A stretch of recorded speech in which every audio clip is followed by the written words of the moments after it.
That morning started like any other, except Sarah wasn't beside me. Usually, she left a small note on the table, "I love you," or "see you tonight." But that day, there was nothing. I tried calling her, thinking she might have rushed to work. No answer.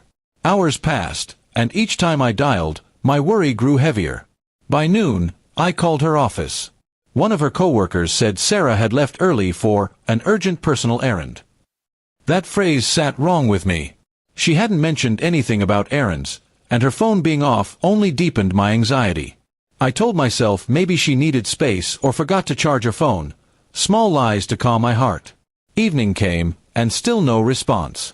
I paced the living room, staring at the silent phone, wondering what I'd done wrong. Every minute felt like an hour. I messaged her again, "Are you safe? Please answer." But all I got was silence. My chest tightened with every unanswered call. At 11 p.m. sharp, I finally heard the front door creak open. She stepped in, calm and unbothered, like she'd just come from a walk. My relief quickly turned to confusion. "Sarah, where have you been? I've been calling you all day," I said, my voice trembling. She glanced at me, her eyes half amused, and said with a smirk, "You know what?" That smirk, it wasn't playful. It was sharp, almost cold. I stared at her, speechless. "What's that supposed to mean?" I asked. She shrugged and went straight to the kitchen, ignoring me completely. I followed her, my voice rising. "Sarah, answer me. You disappeared for an entire day. Do you think this is a joke?" She sighed and said flatly, "You're overreacting, David. I needed time to think. Do I really have to report every move I make?" Her words cut deep. For months, she'd been distant, secretive phone calls, sudden plans, late nights. I tried to trust her, to believe she was just stressed. But her calmness that night told me otherwise. "Think about what?" I asked quietly.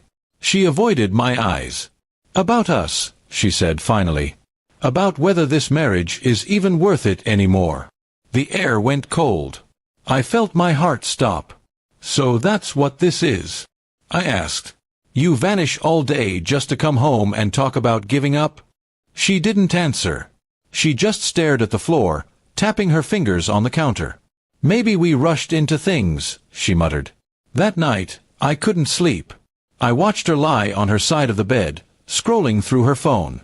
Her screen glowed in the dark, but I didn't ask what she was doing. I was tired of guessing, tired of pretending everything was fine. The next morning, I made breakfast silently. She didn't touch it. "I'm meeting someone," she said, grabbing her purse.